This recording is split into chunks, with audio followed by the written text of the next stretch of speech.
District Board of Trustees is now convened in a committee of the whole, a meeting on Thursday, August 8, 2019 at 6 p.m. in the boardroom of the Cypress-Fairbanks Independent School District Instructional Support Center, located at 10300 Jones Road, Houston, Texas, for the purpose of reviewing that portion of the Monday, August 12, 2019 regular board meeting agenda designated as action items, and to hear designated reports and recognitions posted in the meeting notice as required by Texas law.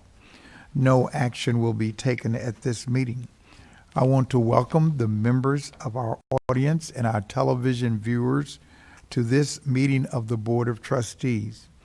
As the Cypress-Fairbanks Board of Trustees, we're here to set goals, listen to reports, approve budgets, contracts, personnel appointments, and make policy for the district. It is not the role of the board to make day-to-day operational decisions. The management and day-to-day operations of the district are the responsibility of the superintendent. We have policies and procedures in place to resolve concerns and issues. This is a public meeting of the Board of Trustees and not a meeting of the public. Prior to this meeting, board members received information related to items on tonight's agenda. Agenda items will not necessarily be handled in the order listed on the notice. This meeting is open to all who wish to attend and hear the matters discussed. During the course of this meeting, the board may determine that a closed session is necessary. In that event, the board will meet in closed session to consider matters duly posted for this meeting as permitted by sections 551.071 through 551.084 of the Texas Government Code. These proceedings are airing live on CFTV Channel 16 and CFTV Online on the district website. They will also be rebroadcast throughout the month on Channel 16 and available as video on demand on the website. For the tape to adequately reflect the proceedings, I respectfully ask that you please refrain from talking while others are speaking and that cell phones are turned off or in silent mode. Thank you for taking the time to join us this evening and for your interest in the Cypress-Fairbanks Independent School District. I would also like to take this opportunity, we don't have any CLC members tonight. I'm sure we'll have some on Monday. We will begin this evening by welcoming Karen Smith to the dais. Karen Smith is our new Chief Financial Officer. Oh, thank you.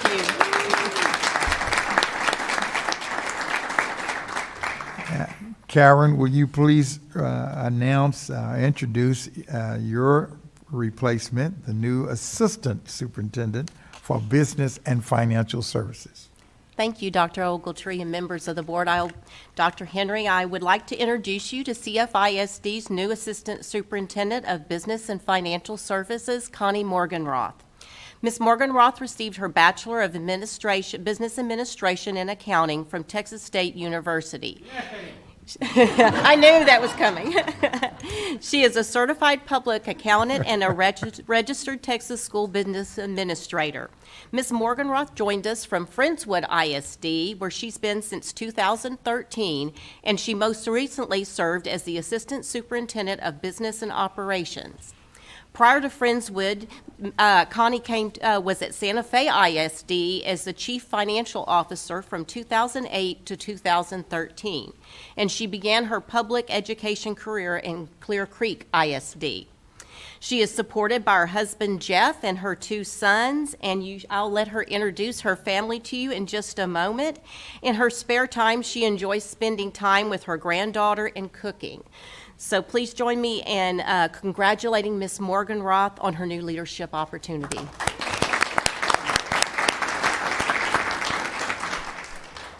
Thank you so much. I just want to first take the opportunity to thank Dr. Henry, Dr. Ogletree, and the entire Board of Trustees for this opportunity, and of course, Karen Smith. I'm so excited to be here in Cyfair ISD. I've already been made to feel like a part of your family. It's a great, outstanding leadership team that I look forward to working with, so thank you so very much. I'm going to introduce very quickly my family who's here with me tonight. I have my husband, Jeff, and our granddaughter, Jade, and our oldest son, Josh, his wife, Jenna, our daughter-in-law, and my youngest son, Jake. Thank you. Welcome to CFISD. The recognitions, board comments, and citizen participation portion of the agenda will be presented at our regular board meeting Monday, August 12th. At this time, we will proceed with the discussion portion of the agenda. Item 4A, the administration will provide the board with an update on the grievance received to date on the guidance. Grievance. I'm about to Google that. Yeah, we don't want to get started with a grievance. Google it. No. Oh, wow.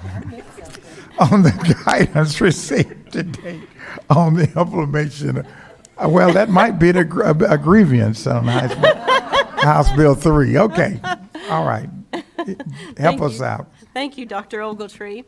As you heard at the public hearing on the 2019-2020 budget in June, HB 3 is a very complex bill. It is actually one of the most significant school finance reforms since Robin Hood in 1993. When we adopted the budget, we had received really minimal guidance from the Texas Education Agency. So I would like to provide you an update of some of the guidance that we've received to date. Not only does HB 3 address school finance and property tax reform, but it also focuses on learning and improving student outcomes.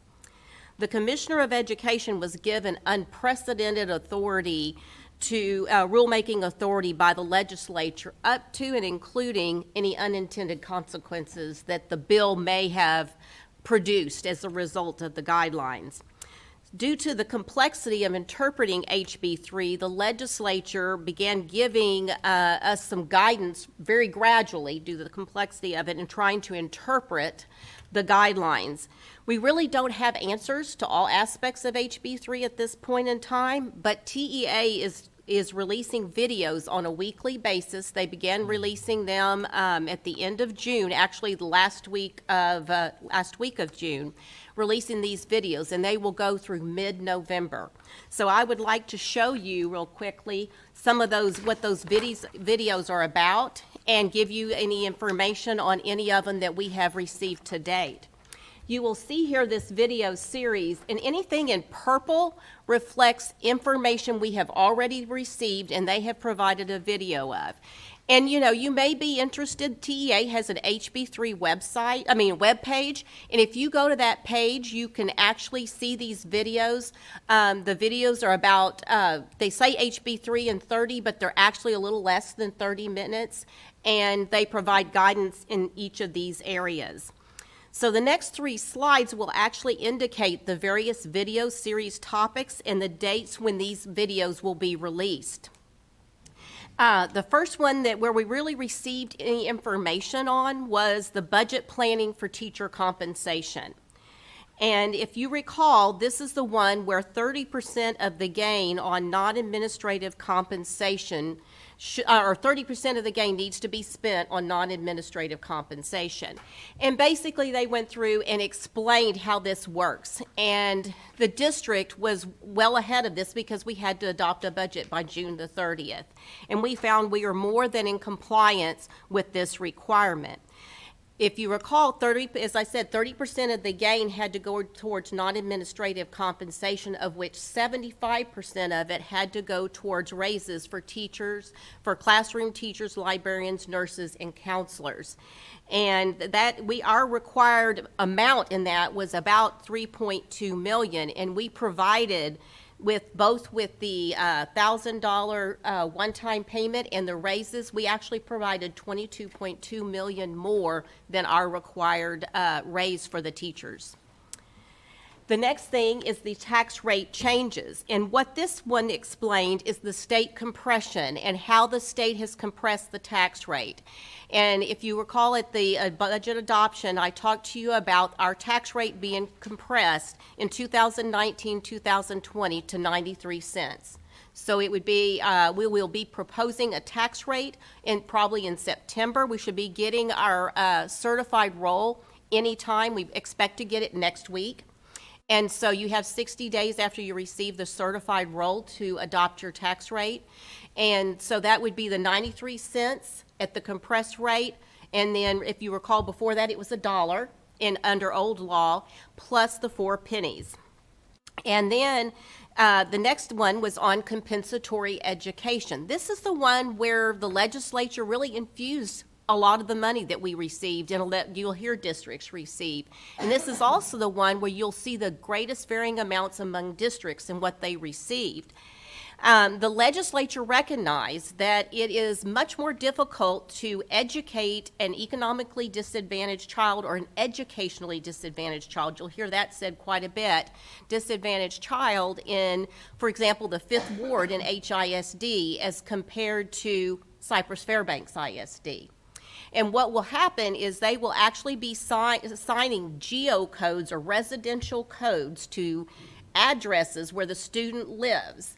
And then they will be placed into 5 different tiers or census blocks, and funding will be based on that. And it'll be from 0.225 to 0.275, that variance in funding. And then also the next one is pre-K. And as you well know, currently we are funded on ADA for half-day pre-K, and they developed an early education allotment of which can be utilized towards pre-K, and we receive a 0.10 allotment for educationally disadvantaged students and any English language proficiency, limited English language proficiency, so that we can use that towards the second half day of pre-K. And then Dr. Macias will actually provide you a little bit more information on the curriculum side in a few moments. And then the next one released was on recapture. HB 3 dramatically changed how recapture is calculated, and the goal was to reduce recapture. And if you recall, we were Chapter 41, and we normally come to this board meeting asking you to approve the method in which, if we had to remit recapture funds, the method we were going to remit them.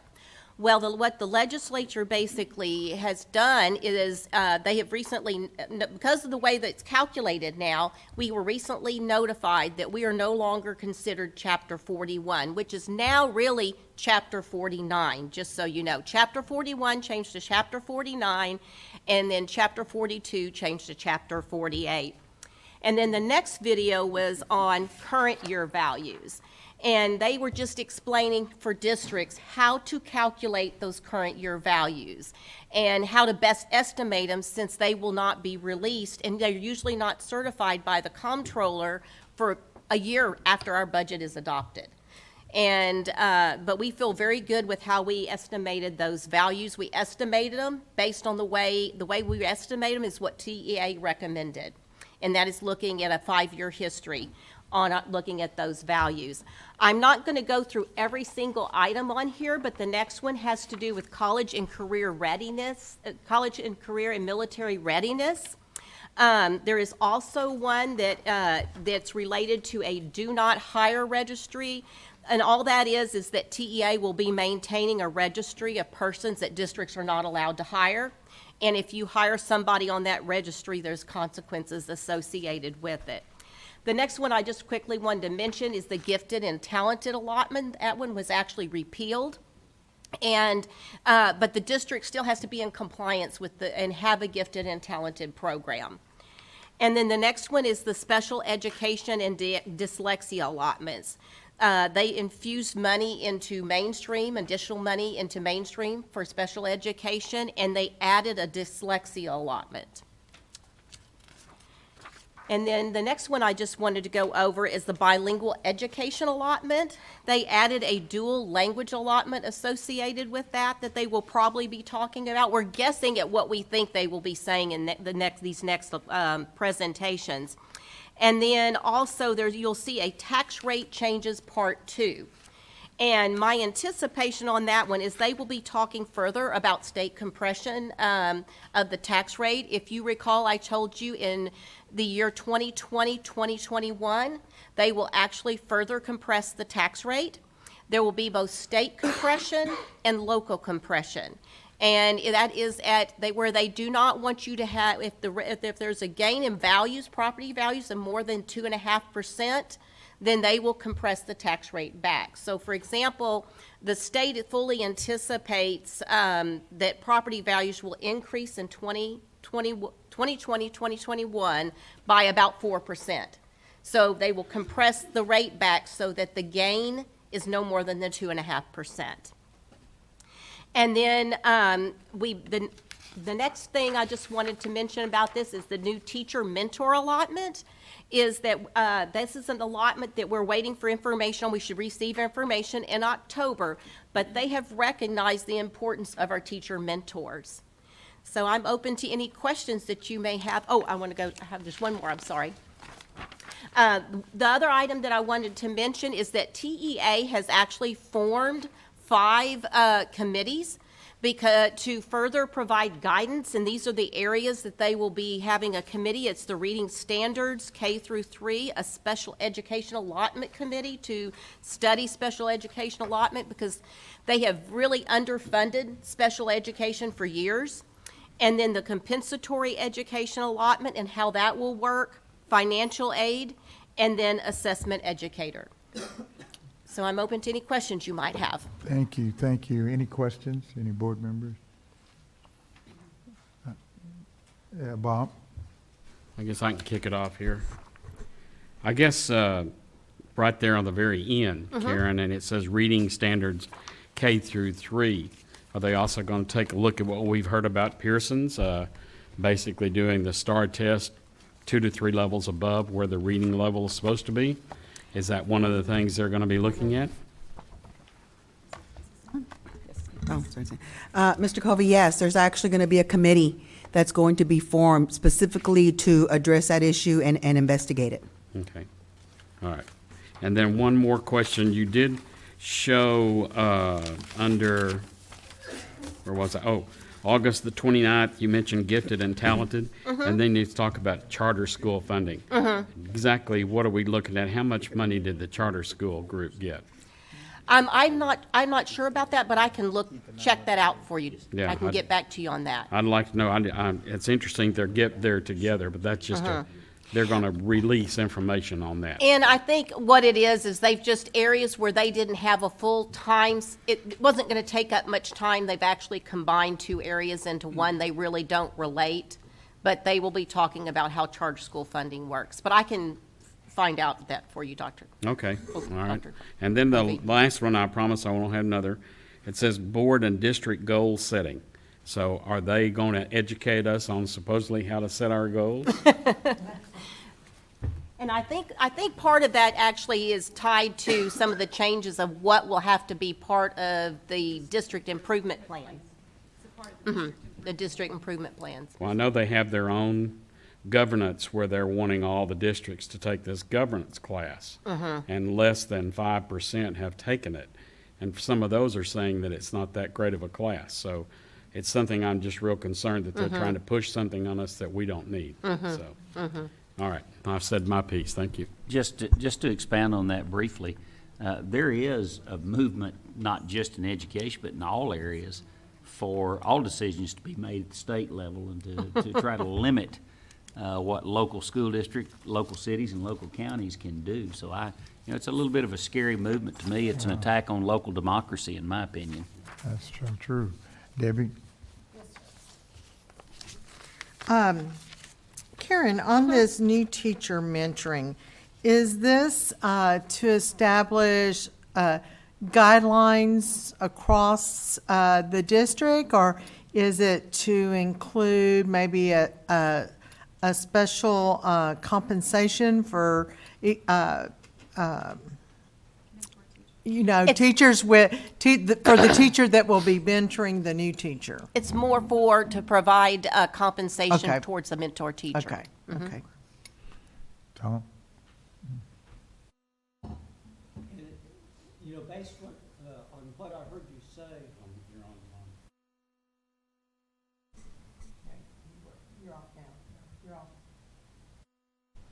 There we are. So based on what I heard you say, is Linda also going to have a set of comments on these? She will be talking about pre-K in a little bit. Okay, just pre-K. You mentioned that 41 became 49 and 42 became 48, and we're no longer 41. Does that mean we are now 48? Or are we somewhere in between? We're now 48. We're now 40. We're no longer considered 49, and they did not indicate, that, and they haven't said how they're going to handle the gap part, but we are not considered chapter 49 now, which was chapter 41. We're no longer considered that, and we do not have to provide, go to the board and ask you to adopt a resolution on if we had to pay recapture, how that was going to be repaid. The commissioner early on released a heat map showing the census blocks. Have they updated that, or is that still that preliminary rough draft heat map? It's still the preliminary rough draft heat map. They have not updated that. TEA is going to be providing a tool for districts to determine what the geocode is that they have to tie to every single student, and they will be updating that soon.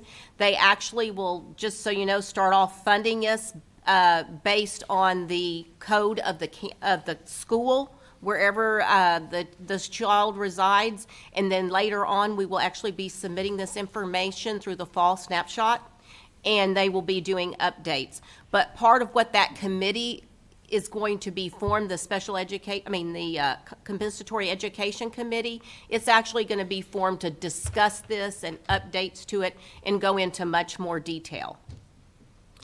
Did our penalty shrink, or did it get larger? And the penalty that I'm in reference to is because not all districts have the optional homestead exemption. And initially, when that was, when a predecessor board adopted it, the state said, we'll hold you harmless. And then when hard times came, that hold harmless promise went away.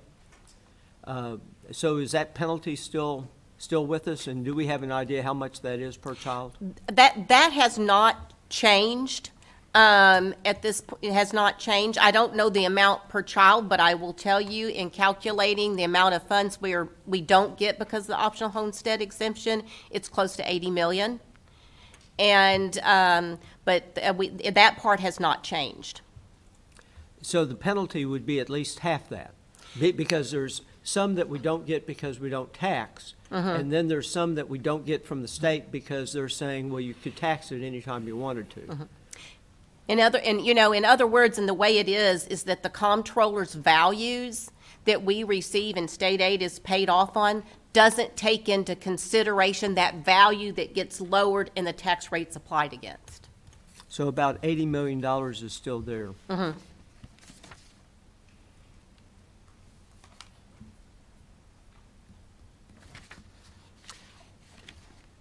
On the reading standards K through 3, and I'll go ahead and ask the question. This is not a dollar question, but I'll ask it now so that when Linda talks later, she can be thinking about it. The old law was that we always examine K through 2 reading, and perhaps we should be a little proactive and take a look at that on a K through 3 basis. And instead of looking at it on a per school perspective, perhaps we might look at it on a cohort group as an additional document of information to be given to the board. And the cohort group, I'm throwing that out as an idea. I'm not saying that that's the best approach, because we have outliers within each of our cohorts that can throw that average off.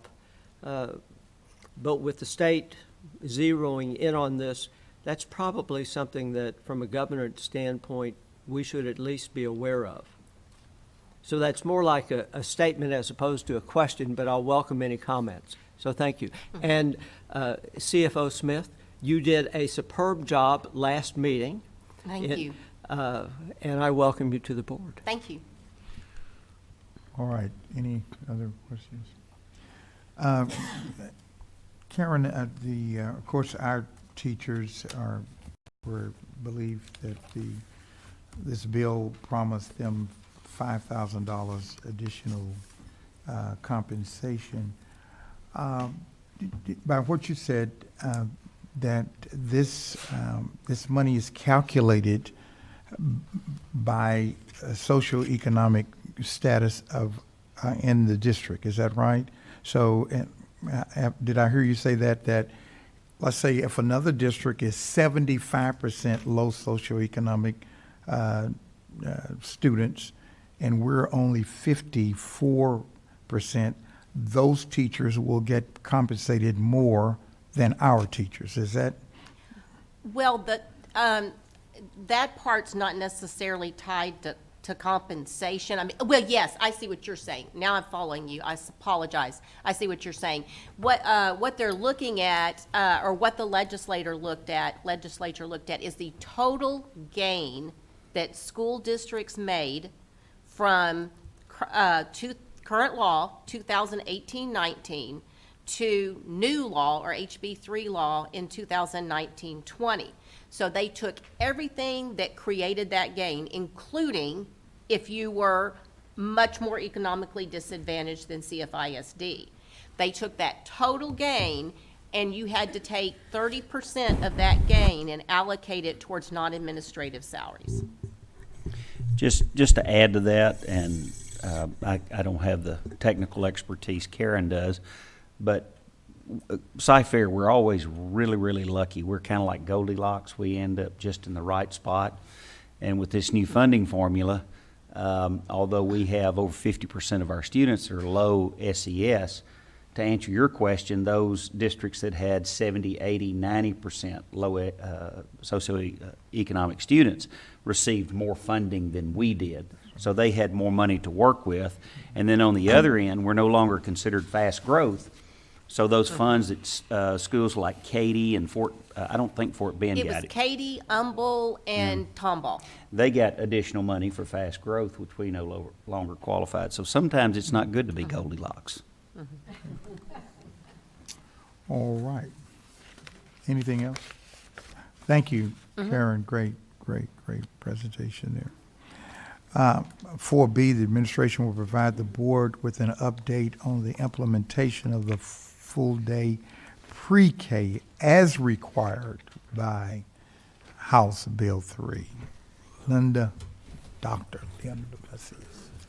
Thank you, Dr. Ogletree, board members, and Dr. Hendry. Let me just start by addressing the question that Mr. Jackson had, because that really isn't a part of the presentation for pre-K regarding the standards, pre-K through third grade standards. Actually, what you're asking about is part of the law now. And so we are now required to actually develop plans by school and actually have a 5-year plan about how we're going to close the achievement gap for students in pre-K through third grade. So that has been built into the plan, and then and that plan has to be brought before you, the board, in actually in a hearing setting. There's also accountability data regarding just K through second, and to make sure that we have effective teachers in those grades. So all of that has been built into these new standards. So what I want to visit with you today about is actually the requirements for House Bill 3 and a proposal that we want to bring before you about implementing full day pre-K. So, as you know, the House Bill 3 says that if districts offer a half-day pre-K program, then we have to now offer a full-day pre-K program. And can you click on that, please? Yeah. And so you can see that it's required. It's not a choice. It's required. It is still for eligible children, so it's not for all, it's not pre-kindergarten for all. It is still for students that meet the state criteria. One of that criteria is 4 years of age. It is effective now in this school year. The full day program has to comply with program standards for high quality pre-kindergarten, and I'm going to talk about that in just a little bit. And then, as we shared with you in June, there is an opportunity to apply for a waiver to be able to postpone implementing full day pre-K. But that waiver is there's a timely process to be able to even be able to apply for that waiver that involves reaching out to private partners out there that are at a Rising Star Level 3. So that's kind of midway with accountability for daycares, and then there have to be hearings. So that would also take some time to be able to accomplish that. One more thing about just a piece of the legislature. There is certainly accountability built into implementing full day pre-K. And so what the guidelines say is that these students who qualify for pre-K in third grade, when they take the STAR test in third grade, that data will be disaggregated by the number of students that qualified for pre-K and the number of students that actually participated in pre-K. And then that's going to be used to evaluate programs that the districts provide. So as we were thinking about pre-K, my team and I sat and started just kind of processing and brainstorming, and we immediately realized that we have been preparing for a full day pre-K for a while now. In 2016 and 17, there was a grant that we applied for that is a high quality pre-kindergarten program. Remember one of those criteria that I shared, the program standards for high quality pre-kindergarten? We implemented that district-wide. And go ahead and click, please.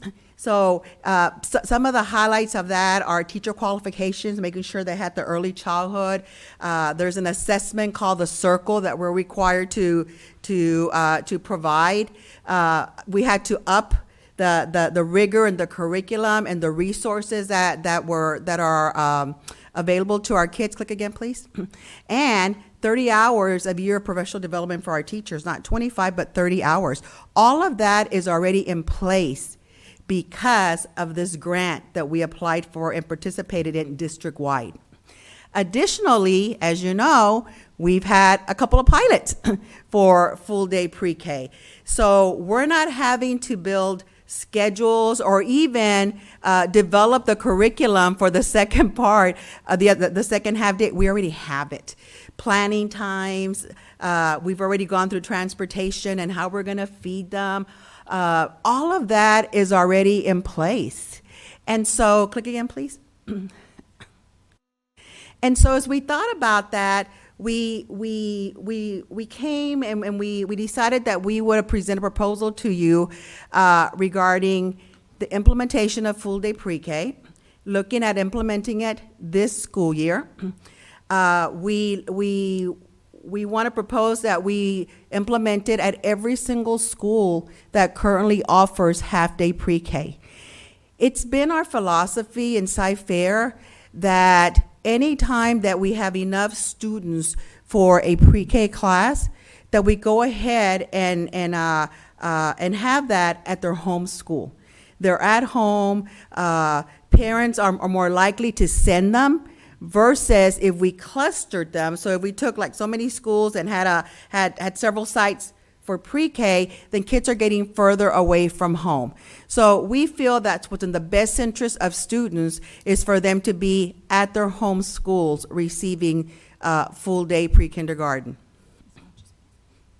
As much as possible. We still have to cluster just a little bit because we have some schools that may have 3 or 4 kids, but really it's very few. It is very few.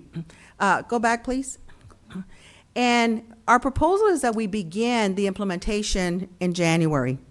Because that gives us time to actually find the teachers, which I'm talking about a little bit, and the other pieces that we have to have in place to make sure we are offering the high-quality program.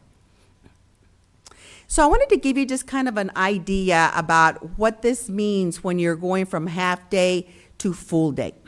So this is an example of a half-day pre-kindergarten class. Let's assume there's 43 students. It takes one teacher to teach these 43 students. In the morning, that morning half-day, there might be 21 students.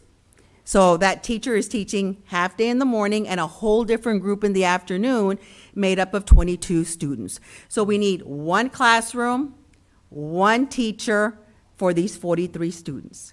Now, when this becomes full day, look what happens. Again, 43 students, but teacher number 1 has these 21 students all day long. And teacher number 2 has these 22 students all day long. So now we need 2 classrooms instead of that one classroom when we actually implement full day pre-kindergarten.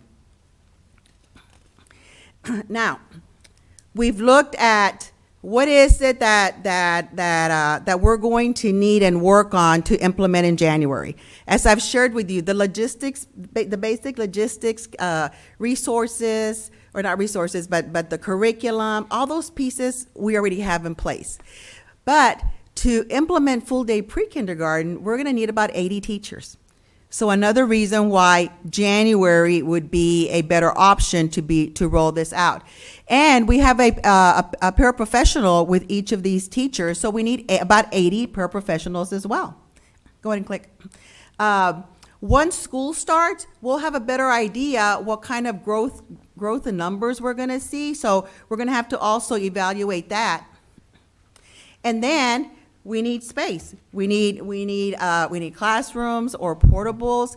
And actually, my team, along with Teresa's team, we've already sat down and projected what we're going to need. We looked at the projected enrollment. We looked at the space that's available or the capacity at each of the schools. And we have portables already at some of these schools. So we looked at all that to see what is it that we're going to do, and can we really implement this with the space that we have and with the portables? And the principals have been great, and we feel that we're going to have to do a little shifting of some portables, but we feel that we can make this happen. We have to order the materials and the equipment, so all that needs to come in. And then, of course, transportation has to do all the routing for our students. We actually will, if you think about it right now, we run 4 routes. We pick up students in the morning for a half day, we take them home at midday, and then we bring another group in for the afternoon, and we take that group back home. So now we're going to pick them up one time and take them home one time.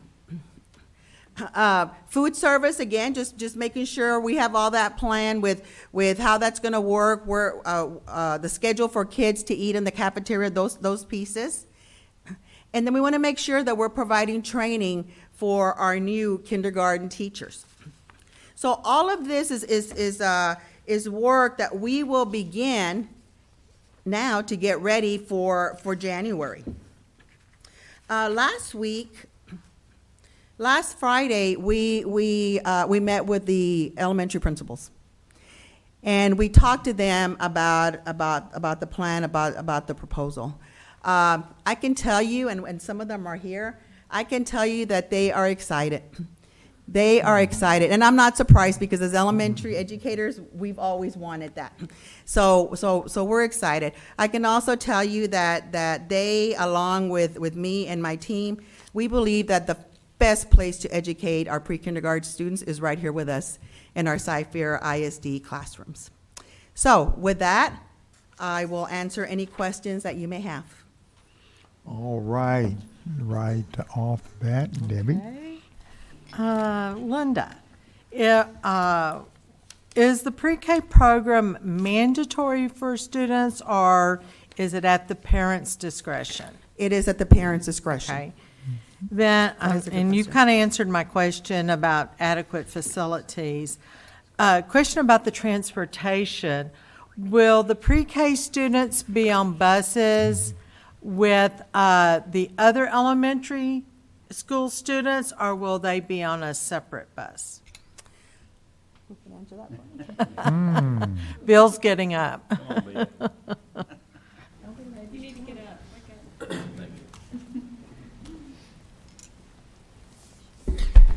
They will be on the same bus as the other elementary students Okay. at that campus. Okay, okay.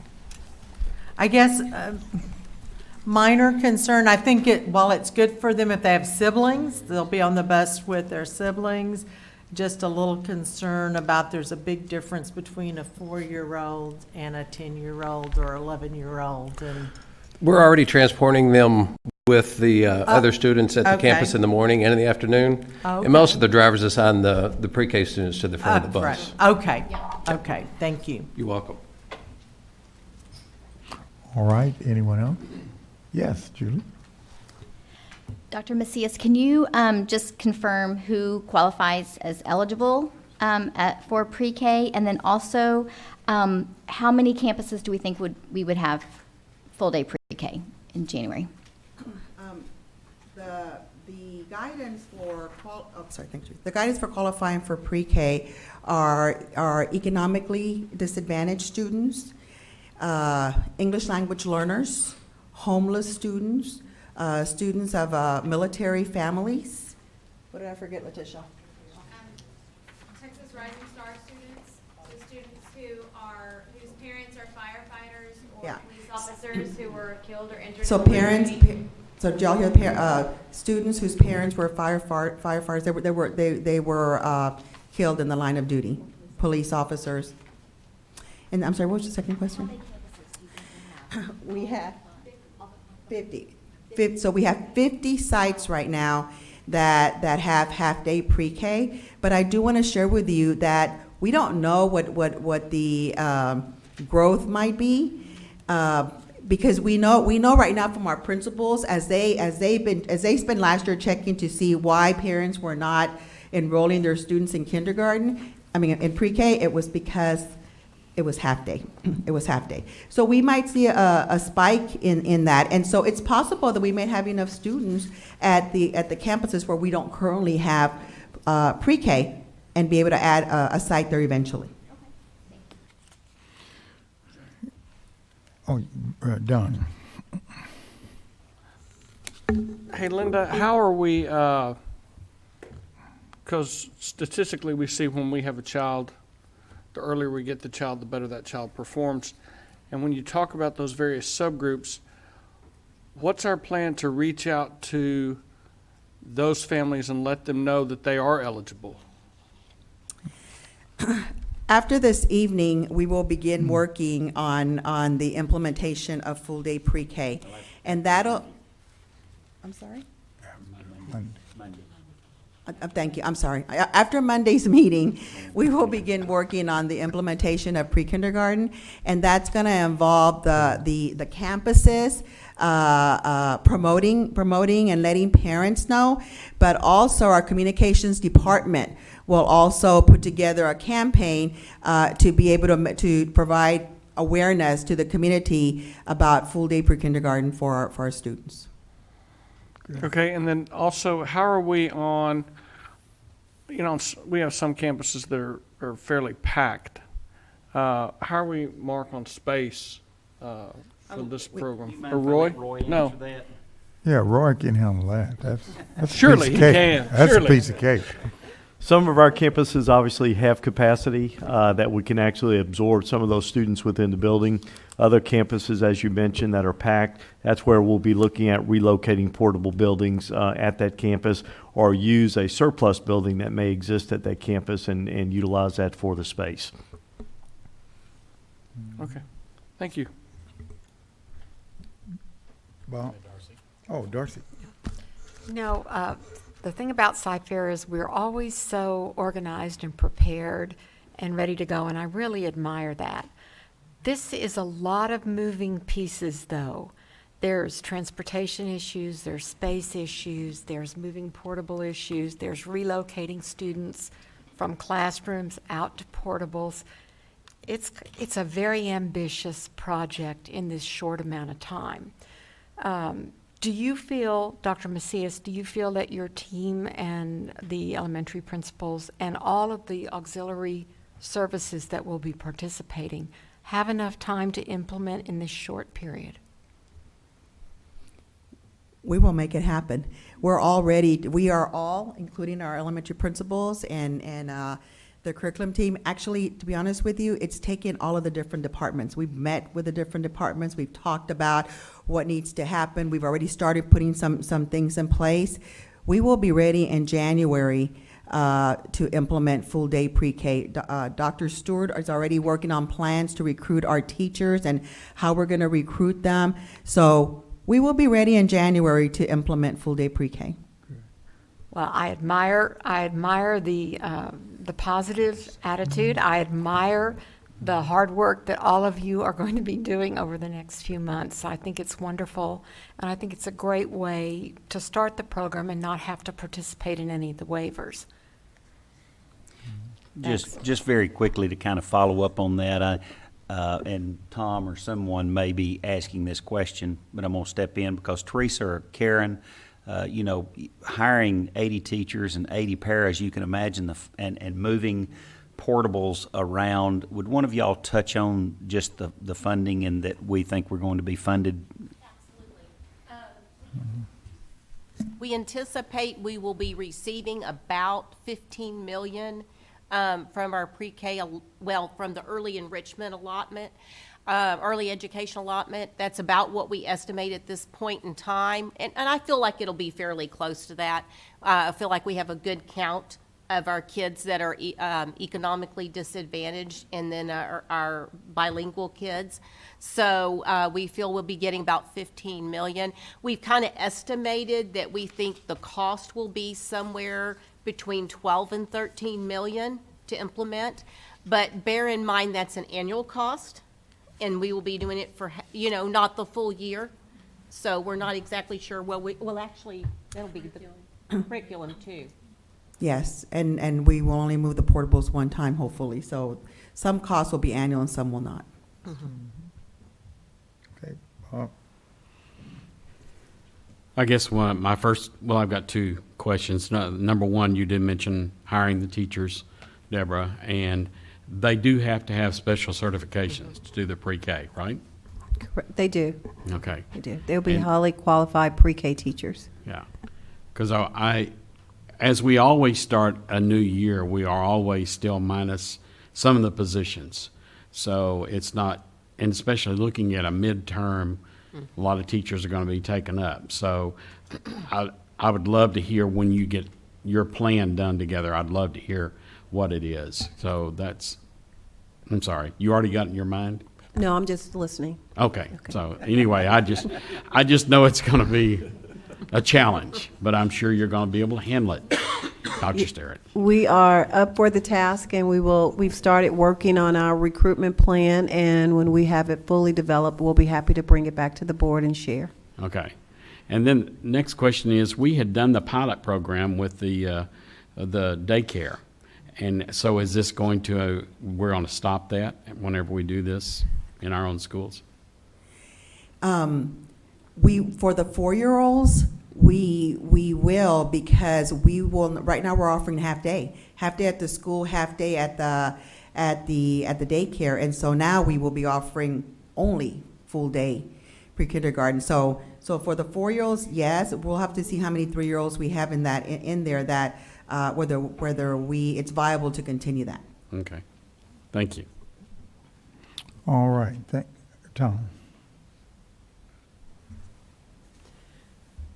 So, following up on Bob's question, we lose the public-private partnership. Talk about what's going to happen with our Avance partnership, please. We will continue with Avance this school year because we have a memorandum of understanding with them. However, Avance only provides so many seats. Remember, Avance is Head Start, the federal Head Start. So there are only so many seats that are available to us through Avance. There have been years when that hasn't been enough. So we've had more students than seats, or we've had students that qualified for pre-K but didn't qualify for Avance because the criteria is just a little bit different. And so we've had to add a teacher at Holbrook that's pretty much a separate, just a separate teacher doing half day. So it's possible that we will have actually both running at the same time, Avance and also one section of full day pre-K or one group of full day pre-K. That'll depend on the numbers. Thank you. Following up on Don's question, and this goes back to you, Roy. Last year, I believe, or 2 years ago, Berks was at not only full capacity, they were at physical capacity. They were at fire code capacity. Do we have campuses other than Berks at fire code capacity for which our pre-K implementation is going to impact? I don't have those figures in front of me, Mr. Jackson. We can certainly study that, but I don't think we have many campuses. It may be just a handful that we might be at the borderline of capacity issues. And with adding the portable buildings, that certainly increases the capacity at the campus and allows us to move those kids out of the main building into the portables, which then would get us in compliance with fire codes. Right. However, at Berks, we were physically limited.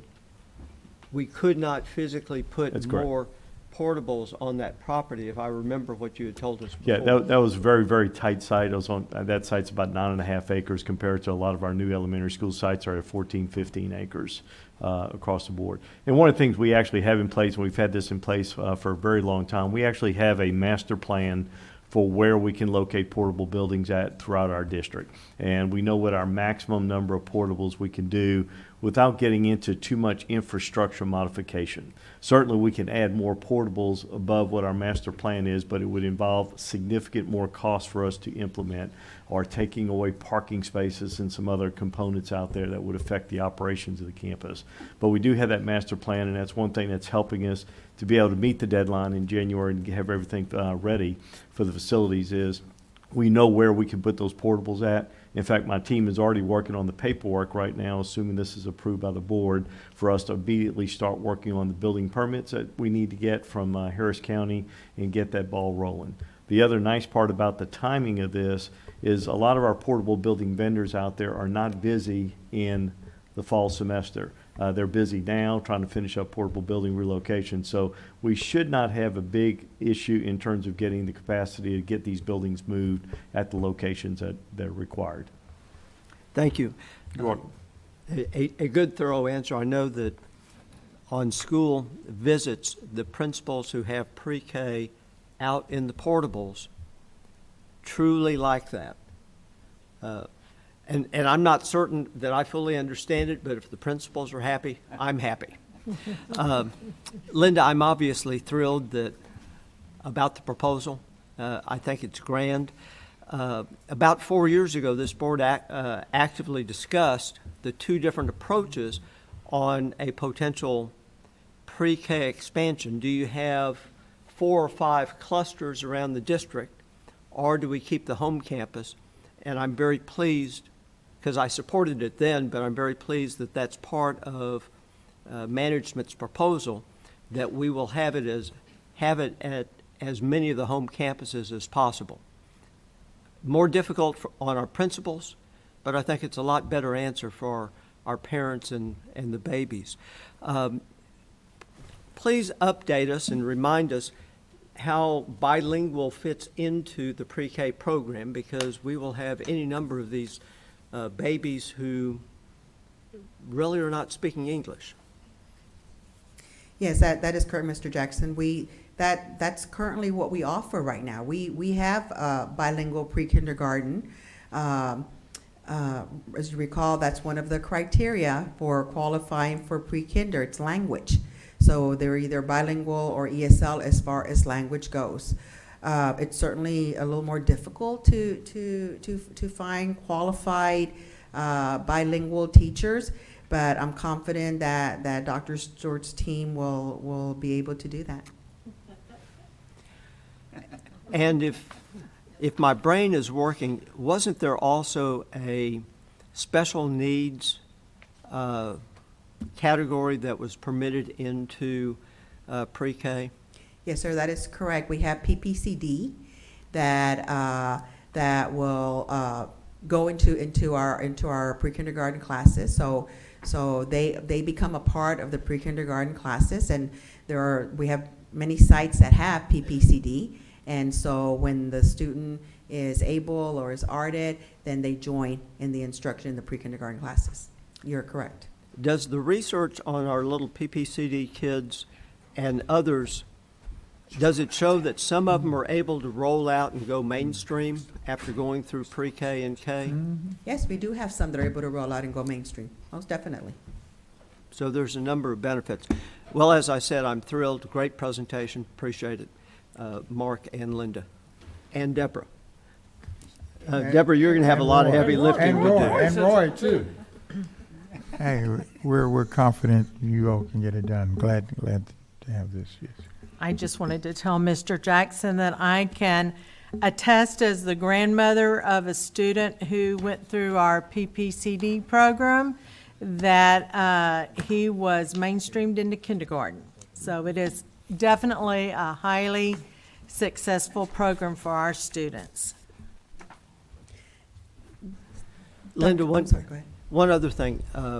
I know for our older students, we have a before school, but more importantly, an after school care program. Do we have anything like this potential for our little babies? Not. We currently offer Club Rewind for our pre-K students, so that'll just continue. Very good, thank you. Dr. Ogletree, if you will permit me, please, I would just like to recognize our primary coordinator, Letitia Barr. Letitia, stand up for a second. She has been instrumental in helping us with the plan and getting the data, in answering my questions at 9 o'clock at night when they popped into my head, or how can we make this work? So I just want to thank her for all her time and dedication. And of course, she was the happiest about full day pre-kindergarten. So thank you, Letitia. All right. Thank you. I will now go to item 4C. The board will discuss and receive legal advice from the General Counsel regarding state statutory provisions creating alcohol-free zones near schools and county provisions for variances for the restrictions. Morning. All right. We'll go to 4D. The board will discuss and receive legal advice from the General Counsel regarding House Bill 2840 and the required changes to BED local. That'll be closed session. All right. And we'll go into closed session at the end of this meeting. Okay, we'll go to the action items, consensus portion of the agenda. 5A, the board will consider approving the tax refunds of $500 or greater for CFISD. Okay, 5B, the board will, yes. Karen, we have listed there an $8,000 payment to some motorsport or motor vehicle company. Would you describe what that payment's about? This particular refund is just simply an erroneous payment made by Houston Yamaha Motorsports. Basically, we have about 4 accounts, and our best guess, because there is not a bill for the amount that we did not send them a bill for the amount that we are refunding them for. So our best guess is maybe they combined possibly several bills together or something like that, but they basically paid us an amount that wasn't due and we're refunding it. So it's a tax refund, and we aren't renting motorcycles for the principals, right? That's right. Okay, thank you.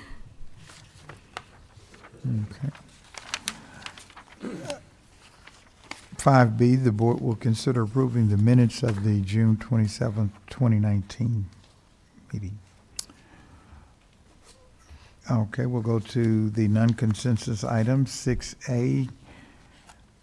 The board will consider and take action on a resolution casting this ballot for the choice of a nominee to serve on the Board of Directors for Harris County Appraisal District at the, on tonight. We have to do this tonight.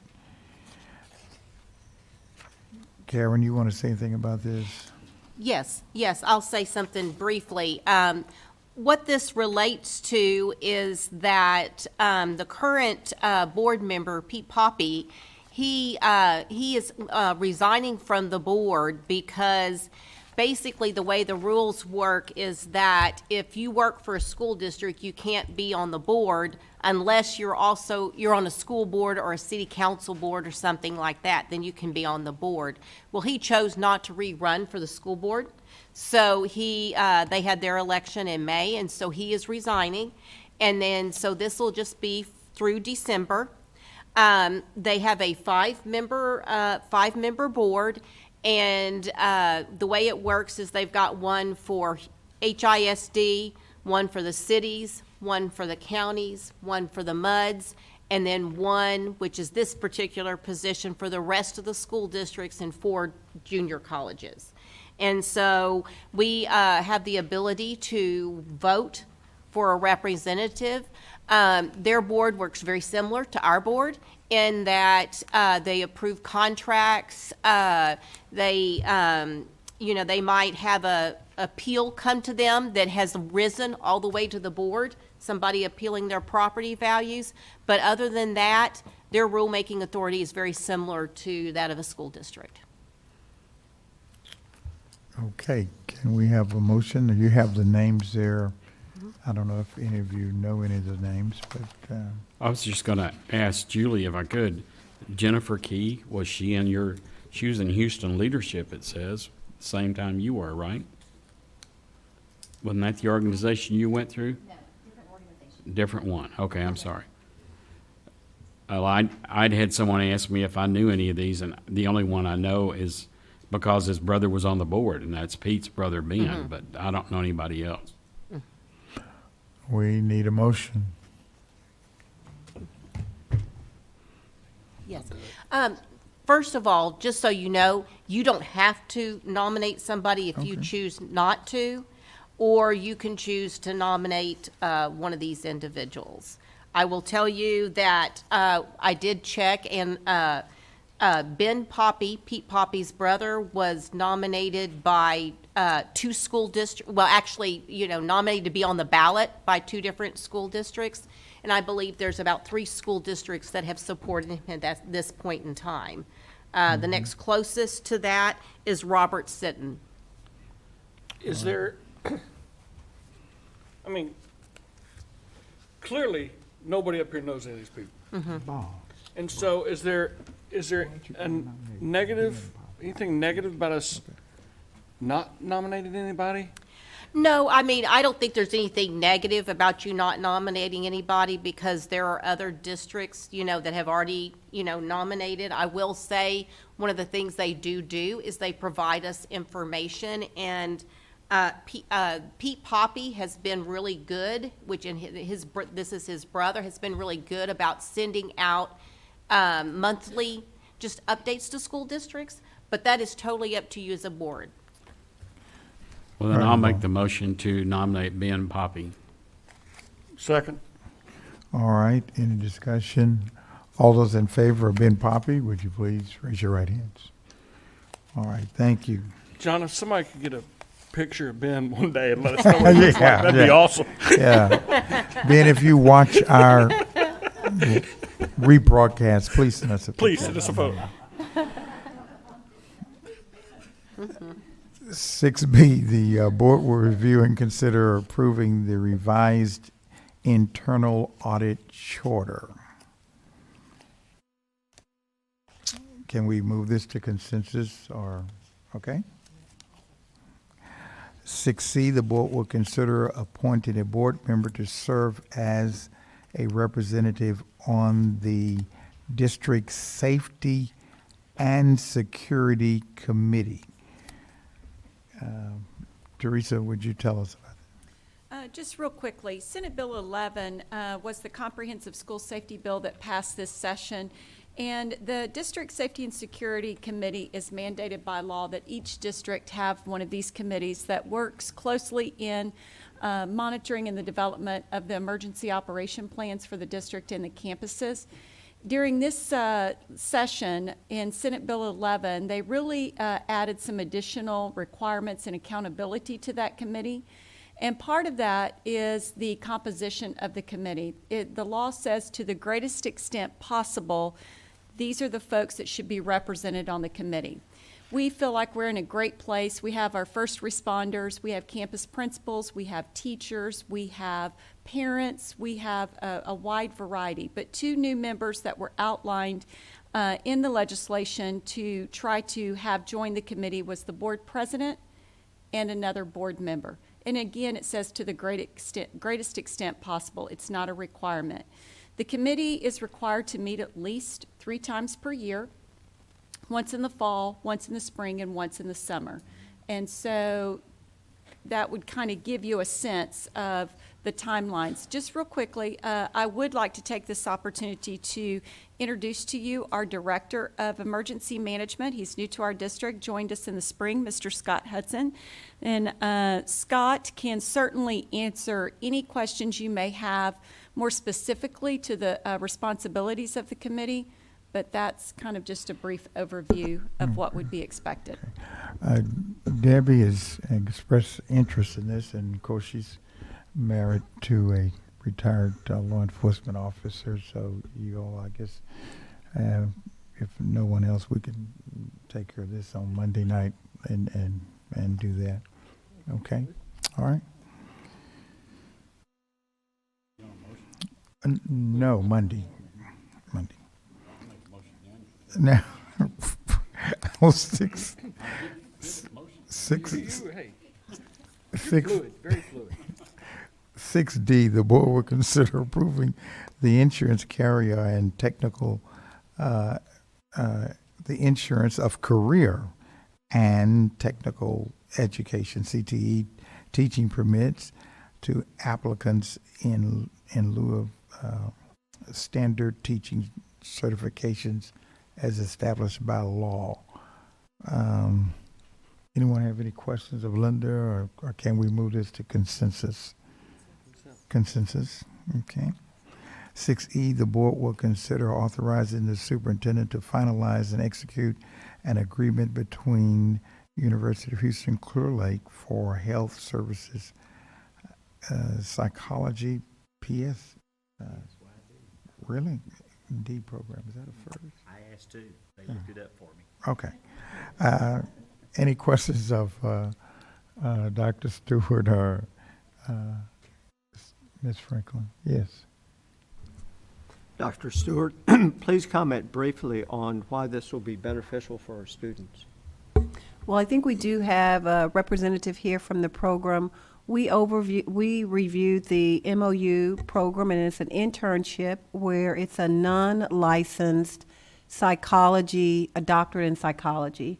And these people, I think only one, will be working with our psych service department, gaining hours and providing services to our students. But I believe that there was someone from Linda's department that, oh, come on up to the mic, young man. Introduce yourself for us first, Hi, please. I'm Dr. Aaron Boyce with Psych Services. So the practicum student, we've had practicum students before. They provide different types of services in our Psych Services department. They're primarily working at a gen ed, so they're going to do primarily behavior consultation, maybe some general education counseling. But it provides a great benefit to us because all of the time our school psychs are busy with other things, and that gives us the opportunity to do some things that we don't necessarily have time for. Excellent, thank you. Any other Well, questions? Is this just for students, or can any of the members of the board take advantage of this? It's open to everybody. Oh, okay. Yes. Thank you. Yeah, and it's your question. The PsyD is like a very similar to a PhD. It's just more clinically oriented. Okay. Can we move, any questions? Can we move this to consensus? All right. Thank you. Thank you for coming tonight. 6F, the board will consider approving the 2019-2020 Cypress-Fairbanks ISD Student Code of Conduct. And we all have copies of it here. I'll share with you what you have at your desk. You have a red line copy, a cleaned copy, and an overview of the change page. And so as you review the red line copy, you will notice that there are many, many red lines because there were edits, and some of the edits are for clarification, others are reformatting. But Mrs. Ogumake today will go over some of the major changes that we're asking for you to approve for the 1920 school year code of conduct. Iffy. Thank you. Good evening, Dr. Ogletree, Dr. Henry, Board of Trustees. Good evening.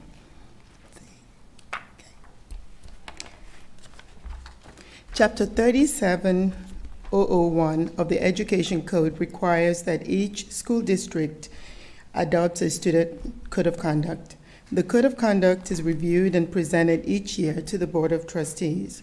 And when considering revisions to the code of conduct, we seek feedback from all stakeholders, and that includes our students, our parents, staff, and community members. And then once we receive that feedback, we incorporate appropriate suggestions as we review the code. This year being a legislative year, we've included some major updates from the 86 Texas legislature that have impacted our student discipline. This slide up here just gives you an overview of the timeline and the process that we go through when we review the code. That process actually starts in October of each school year. We begin the process by reviewing the code, and then we send to the campuses, all campuses, we send feedback forms to them, and then also that feedback form is on the district website. In December, we meet with the District Educational Improvement Committee to seek feedback on improvements needed for the code. And then in the spring, we convene and we put together a group of stakeholders, mainly principals, assistant principals, community members, and then we take all the feedback we've received, we review them, we discuss them, and then we incorporate them, like I shared earlier, into the code. This year, as you look at the red line that you have in front of you, we've made several cosmetic changes to the code to improve clarity and also to improve the readability of the material. My presentation that I'll start in the next slide will go over some of the major changes that we put in this year. The first bill that I wanted to bring to your attention this evening is House Bill 811.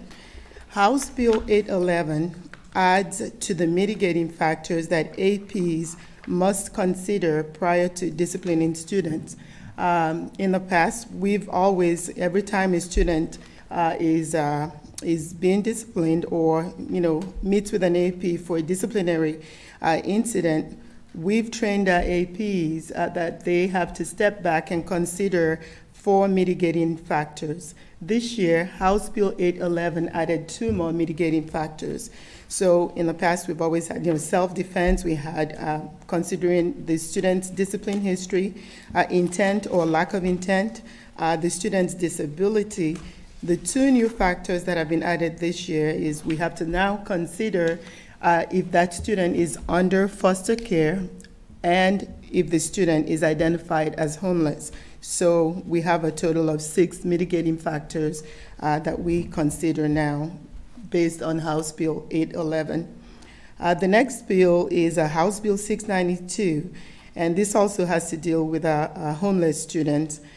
Beginning this year, homeless students cannot be suspended out of school unless they engage in certain behaviors that have to do with violent offenses, weapons offenses, or drugs and alcohol offenses. So we're training our APs. They have to work, collaboratively with our district homeless liaison in the event that we have a homeless student who has to be disciplined in this manner. We ask that they work with the homeless liaison to look for alternative options to discipline. So that's, we've been working with our APs, and we'll be working with them as the year goes on. The next that you have is House Bill 446. What House Bill 446 does is it removes knuckles from the list of prohibited weapons and removes club from the list of unlawful carry weapons. And that's also another situation where, while that they've been removed from the list of expellable offenses, we still will, if students come to school with these items on them, we still have other disciplinary options that we can use. But for these two situations, they are no longer on the list where students have to be expelled from school. Okay, the next bill I have is House Bill 3012, and this bill requires that schoolwork in the core foundation courses must be provided to students who are placed in school and out of school suspension. And that when students are suspended or put in school suspension, they must be given work right away. And the bill also calls for work that involves, it doesn't have to be work that students get from the internet. They have to be given alternative options to receive work. This is a practice that we have as a former principal. I remember that we had a process on the campus where when students are removed from school, we have work for them. And pretty much all our campuses already have processes in place, but we're going to work together with our APs and our principals just to make sure that the teachers understand this new change, and that the work that the students receive when they're suspended is actually work that's being done in class, not busy work.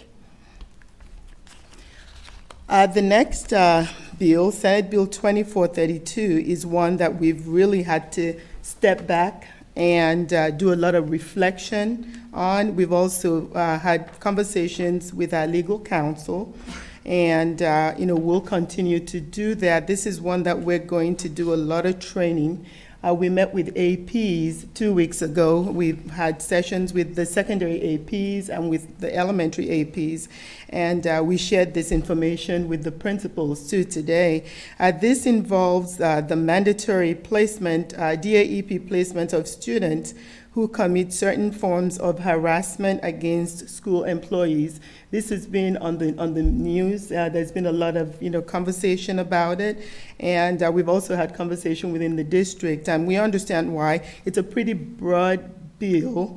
If you read, it does have words like, if a student harasses, annoys, alarms, abuses, torment, or embarrasses a teacher. And when we're working with students, we're not excusing their behaviors, but a lot of times they don't really think, before they act. So we've always taken it very seriously. We never condone situations where our students disrespect or threaten our staff members. We've always dealt with it. What we're looking at this year is we're going to really find a fine balance, make sure we train our APs, our administrators on what that definition of harassment is and what it looks like, and make sure we have processes in place to take care of our teachers, but also take care of our kiddos as we go through this process. So I know we'll be talking with the APs. We meet with them again in September, and this is one that I know that we're going to really focus on and keep having conversations about. Okay. The next is House Bill 2184, and what 2184 does is it requires that home campuses create a personalized exit and re-entry plan for all students who are placed at the DAEP, students who are expelled to the JJAEP, or students who are returning from a residential program. This is another one that we've always had plans in place, but this requirement now makes it formalizes it, and there's no option. This has to be done. Students will have personal plans that are put together collaboratively by the administrators who support them on the campus, and that group includes APs, counselors, classroom teachers, school resource officers, and sometimes if we find that it's important to include their parents so we can develop a good plan, this bill also says that parents can be included in that process. The DAEP will also work in concert with the campus on an academic goal and also a behavior goal for that student. When the student returns back to campus, this plan must be put in place no later than 5 days after the student returns. The practice we have in our district is we do a lot of communicating and between the DAEPs and the campus. And typically, when our students come back to campus, we already have a plan in place for them. We want them back in class as quickly as possible. So this is one we're going to be working on too. To make sure we shore up all those, the gaps, if we have any gaps, that we shore them up. The last bill that I'm speaking on tonight is Senate Bill 1306, and this requires posting the directory information of our assistant principals on the campus web pages. Some of the practice is not. Campuses have information on their web pages, but what we'll be doing this year is making sure we're going to be working with the communications department and the campus principals to ensure that all their websites have the numbers and information for the AP office as required by this bill. Okay, I am going to close out by sharing with you what we do to ensure that our students are properly trained. These are quite a number of changes, and we want to make sure that our students are aware of it so they're successful this year. So as a district, we work to ensure that each and every stakeholder is informed and well educated in regards to the behavioral expectations of our students, staff, and community members. To assist with this process, parents, students, and staff can access the Code of Conduct online via the district website or in hard copy from their specific home campuses. Also, to ensure proper review of the Code of Conduct, parents and students are expected to sign and submit a Code of Conduct acknowledgement form. I have one right there for you to view. And they can get these forms at their home campus, or they can be accessed in the new student registration packet. Each year, campuses use a comprehensive reporting feature in Cognos to ensure that proper submission of all their acknowledgement forms happen. Our goal is always to have 100%. I think this year we had about 99% return, and we're hoping that we keep working toward 100% return. We also work with our APs. It's very important, I shared, that our students understand what's in the code so they understand what the expectations are. Especially, we're going to really work hard to make sure, especially in the middle school, that our students understand you can't, with 2432, they need to understand the implications of that bill, because we want to make sure that they're set up for success this year. So those Code of Conduct assemblies happen in the spring, And also, it happens first in the fall, and then we repeat again in the spring to capture new students. So this brings me to the end of my presentation. I'll be happy to take any questions. Thank you, thank you. Great presentation. Don? So, I'm not sure who some of the brain surgeons were on this legislative committee, because they eliminate mace and knuckles, but they kept on that extremely hazardous laser pen.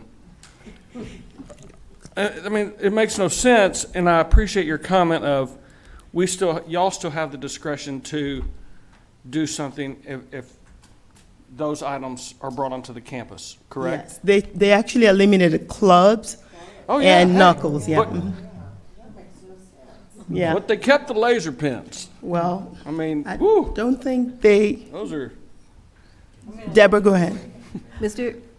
A lot of damage can be done with knuckles or a club. Yeah, but not so much with the laser pen. That's my point. I agree. Mr. Ryan, the level that you're looking at, that's level 3. So that is just an example of items or infractions. And so that list is exhaustive. We've added to that list, but those items that are there are not mandatory behaviors. So if you read that top caption, if the kids are, have behaviors that's beyond the levels 1 and 2, then at level 3, what you're reading, they could be suspended or removed to the DAEP. And those are just a list of things that kids could do to be permissively removed. Mrs.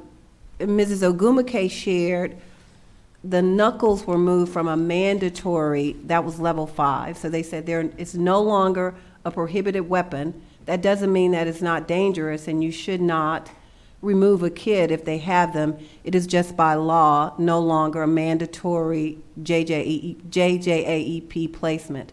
So we could have opted not to list it, but we opted to. It used to be an expellable infraction, and now we're sharing with kids, there will still be consequences if you have knuckles. Your level 3s could actually be written without any examples, so all of those are just examples of things that kids could do. So we're the knuckleheads, probably. Well, it looks like the intent of the legislature was to reduce harsh and mandatory disciplinary actions. Isn't that correct? Yeah, I don't know if that's why they removed, I think the knuckles were removed from the penal code definition, and so was clubs from the penal code definition. And because some of those mandatory placements were items that was a part of 46.05 or 2, then, so it was, the law about what was defined as a prohibited weapon actually changed. Right. And that's what I was going to clarify. It was the penal code that changed, a couple of provisions. One is unlawful carry. It was 4605. 5 is on, no, that's. Two. Right.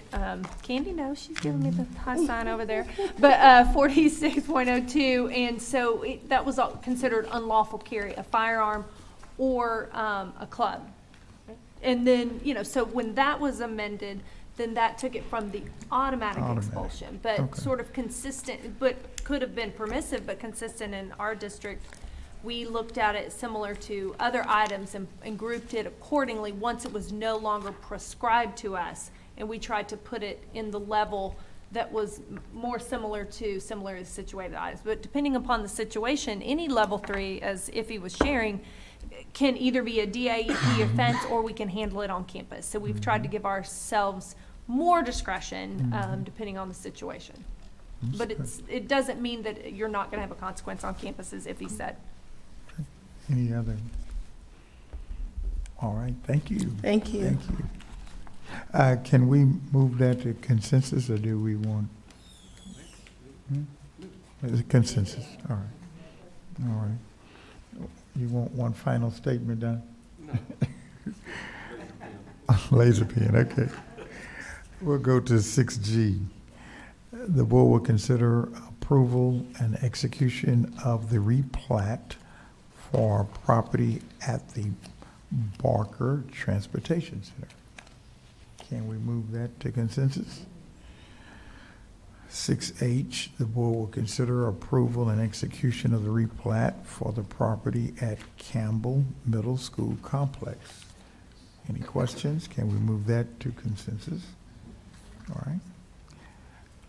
6I, the board will consider awarding bids and contracts and authorizing purchase orders as recommended in the posted agenda item. Any questions? This is dealing with bond underwriting services, contracted educational services, and district fundraiser services. 2 questions. Yes, Deb. On the bond underwriting services, just a routine question. I saw the list of the recommendations. Do those include any minority or women contracts? Yes, yes, Debbie. What we did is when we did the evaluation criteria, we looked at several different groups. We looked at, obviously, the national firms getting some, ones that had the large capital, those are the Wall Street firms, as well as regional firms, and as well as minority firms. So Okay. there's some of all 3 of those areas. Okay, thank you. Karen, can you identify the minority firm? Yes, it is, I believe, I'm looking here at which ones it is. Sorry, I can't read. Siebert, Cisneros, Shank, and I believe, let's see, Estrada is the other one. Yeah, Estrada, Hinojosa. We've got Francine Stefan from Post Oak Municipal Securities, but those are the 2 that are the minority firms. So, and that is minority by female, by being a female, or what? No, it's based on the Hispanic firms, and they hire it's mostly owners that are Hispanic at those 2 firms. Or black, yes, or black.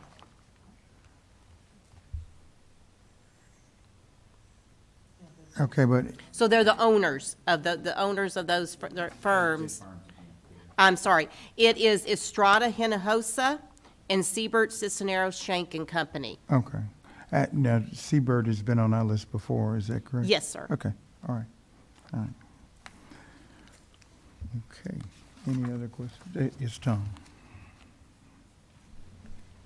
In doing the analysis, when Roy sends out bids for construction contracts, we always have an outside consultant review the bids and help in the evaluation.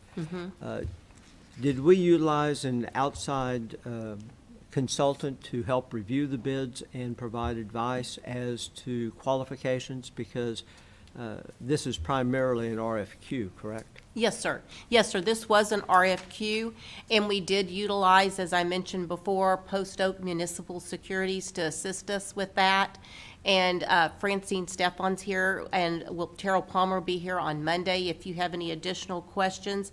But yes, we had them assist us with looking that, and then we reviewed it. The administration reviewed their recommendations and made a decision on the firms to recommend. And in the evaluation, do we have a weighting factor?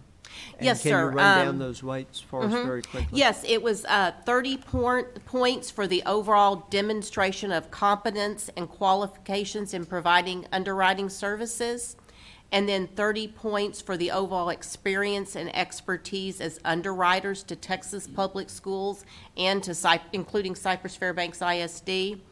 And then there was also 30 points towards the firm's overall reputation, size, structure, financial stability, and capital, and then 10 points towards regulatory compliance and disciplinary actions. Very good, thank you. Karen, just a couple of additional questions. These companies that have serviced Cypher in previous school years, do we do an annual evaluation, or is there some kind of look at how professional, how good they provided these services for the district? Yes, sir. After each bond sale, we actually obtain information from Post Oak Municipal Securities, and we look at how well they performed. And it includes, what they were able to do for the district, but also what can sometimes happen is not every bond is sold. And so you want one that is going to buy any bonds that aren't sold. We're very fortunate that we're always oversubscribed, but sometimes in that process, people will pull out as they're trying to narrow down when you're oversubscribed, which means more people want our bonds than we've got bonds to sell. But we evaluate that after those bond sales. I can add to that, Dr. O, that after every sale, Mr. Snow would always come and talk to me, and we would go over each person that had a part of those bond sales, and he would go through their evaluation.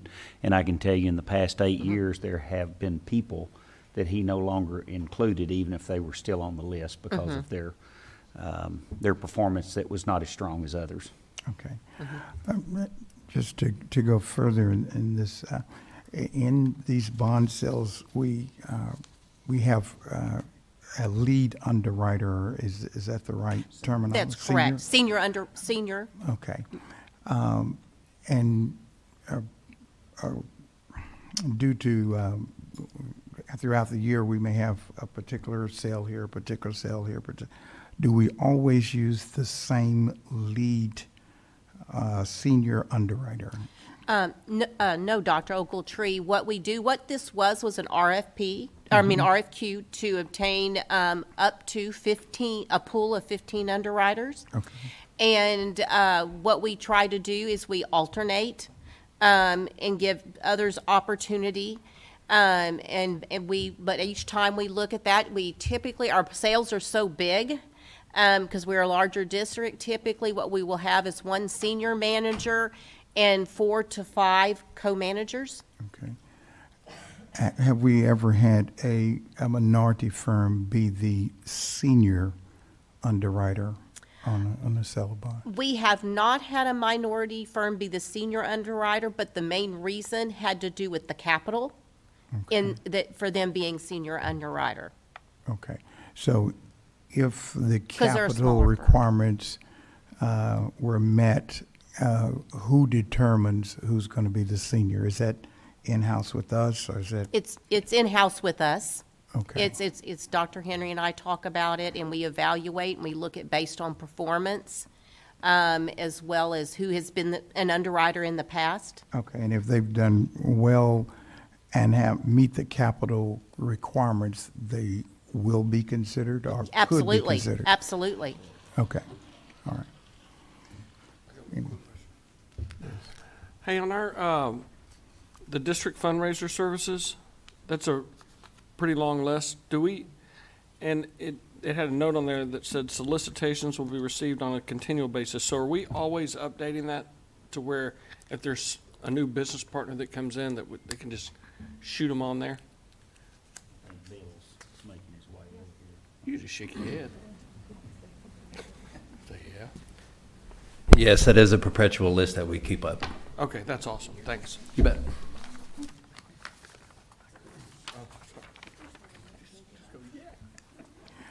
Any other questions? Okay, is this consensus? Do we move it? All right. 6J, the board will consider approving on first reading additions, revisions, or deletions to district policies. And this is CO Local Food and Nutrition, COA Local Food and Nutrition Procurement, COB Local Food and Nutrition Management, DCB Local Employment Practices, Terms, Contracts, DH Local Employment Standards of Conduct, DIA Local employee welfare, freedom from discrimination, harassment, and retaliation. And any questions, or can we move that to consensus? Yes, Bob. If I'm reading, and I don't, is Darren here? I don't think he's here. Bill, you're gonna do it. You know, if you just take the microphone with you, you won't have to keep coming. He needs steps. If I'm reading this correctly, and I'm kind of real happy about this, number one, that CO Local Food and Nutrition Management. I know it was brought to my attention in one of the tours that we did at one of the high schools that they have a lot of leftover fruit from the free and reduced lunch kids, that they don't eat the apples or the oranges, but you couldn't give it to anyone else if somebody was hungry. They had to, because of the law, they had to do away with it. Correct. So this looks like it's allowing us to actually offer that for kids that are hungry. I'm not specific of what we can and cannot. We're still waiting on some TDA guidelines on what we can and cannot do. Well, I tell you what, I'd push for that because I thought that was ridiculous. I concur. High school kids just they get hungry. So I thought throwing away just because it's federal monies. Come on. So. Yes, sir. Any other? All right, can we move this to consensus? All right, CK Local, the board will consider approving on second reading additions, revisions, or deletions to district policies. GKA Local, Community Relations, Conduct on School Premises. This is a revised. GKB Local, Community Relations, Advertising and Fundraising. This is a revised. Any questions? Can we move this to consensus? 6L, the board will consider approving an election order calling for an election on Tuesday, November the 5th, 2019, for Cypress-Fairbanks Independent School District Trustees, position 1, 2, 3, and 4. Any questions? Can we? I'd like that to stand alone. Okay, we'll have that on Monday. 6M, the board will consider approving the naming of Middle School 19 and the renaming of Winfern School of Choice. We're going closed session for this. 6N, the board will consider approving the superintendent's recommendation to give notice to Monique Garibaldi that it is proposed her employment with the district under a continuing contract be discharged. It is further recommended the president of the board notify the teacher of the proposed action to discharge her employment pursuant to 21.156 of the Texas Education Code. Closed session. The board will consider approving the superintendent's recommendation to give notice to Rakesh Jacob that it is proposed his employment with the district under a probationary contract be terminated. It is further recommended the board of the president of the board notify the teacher of the proposed action to terminate his employment pursuant to 21.103 of the Texas Education Code. This will be closed session. The board will consider approving the superintendent's recommendation to give notice to Stephanie Ferrata that it is proposed her employment with the district under a term contract be terminated. It is further recommended the president of the board notify the teacher of the proposed action to terminate her employment pursuant to 21.211 of the Texas Education Code. This will take place in closed session. And I believe we're at the end of the agenda. And Mr. President, I move that we adjourn to closed session. All right. Moved and seconded. All in favor? We'll go into closed session. Okay. There are no decisions will be made tonight. We'll make them on Monday night. Thank you for coming or watching our meeting tonight.